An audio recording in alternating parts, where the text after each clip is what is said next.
That's the story behind Guangzhi and Guangmou. As the master and disciples continued their journey to the west, they arrived at a temple dedicated to the Bodhisattva Guanyin. In this temple, they encountered an old monk, Elder Jinchi, who had lived for 270 years. After a meal, the elder struck up a conversation in the evening. Elder Jinchi remarked, "You are esteemed monks from a great nation. Do you carry any treasures with you that might delight a humble monk like me?" Now Master Tang Sanzang was a man of the world, well-versed in social wisdom. He knew it was unwise to display wealth openly, so he quickly replied, "Oh, although I have come from the eastern land, the journey was long and arduous, and I brought no treasures with me." But Wukong, who had heard the monk's question, immediately sensed something amiss. However, being someone who never missed an opportunity for mischief, he chimed in, Yes, my master does have a treasure. Master, isn't that cassock in our bundle a treasure? Why not show it to them?" Elder Jinchi, upon hearing this, was delighted.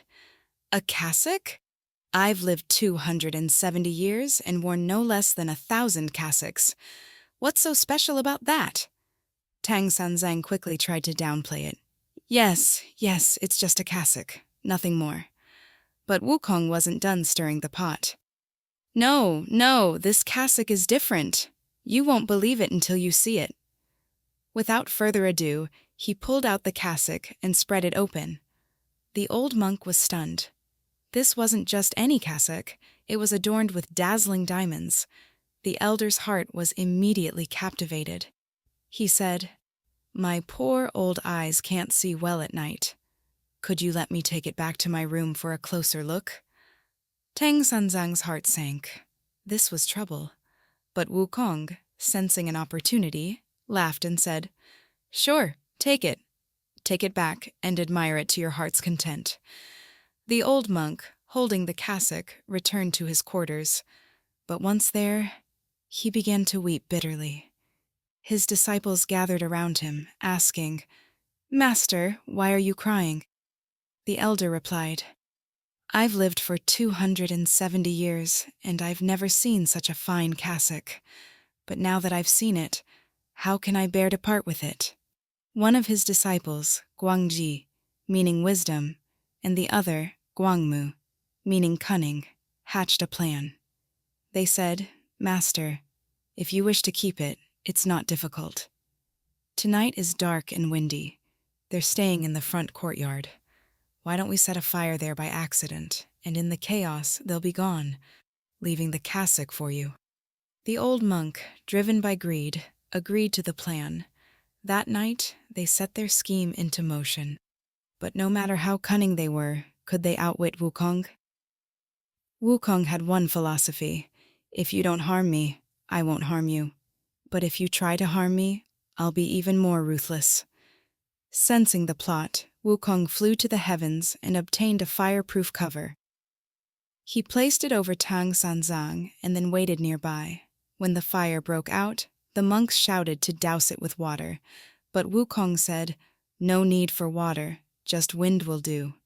He fanned the flames, which then engulfed the entire temple. The next day, Elder Jinchi saw that despite the flames, the two travelers were unharmed. Realizing he had crossed paths with someone far beyond his measure and filled with shame, he took his own life, but the flames had attracted the attention of a demon 30 miles away, the Black Bear Guai. The Black Bear Guai had often visited the temple to engage in philosophical discussions with the old monk.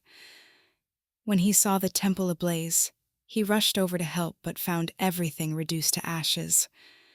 However, amidst the ruins, he saw a treasure glinting in the ashes. Upon closer inspection, he realized it was the cassock and took it. This cassock was a gift from the Buddha to the Bodhisattva Guanyin, embedded with 7 precious gems, impervious to fire and water, and capable of warding off evil.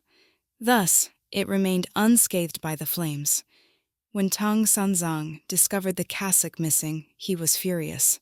He said, "Wukong, you and your bragging. If you hadn't shown off, none of this would have happened. Now go and retrieve my cassock. If you don't, I'll chant the tightening spell every day. Wukong replied, Fine, I'll go get it. Just don't chant that spell. And off he went. Subscribe to my channel, and in the next episode, we'll explore the past ties between Wukong and the black bear Guai.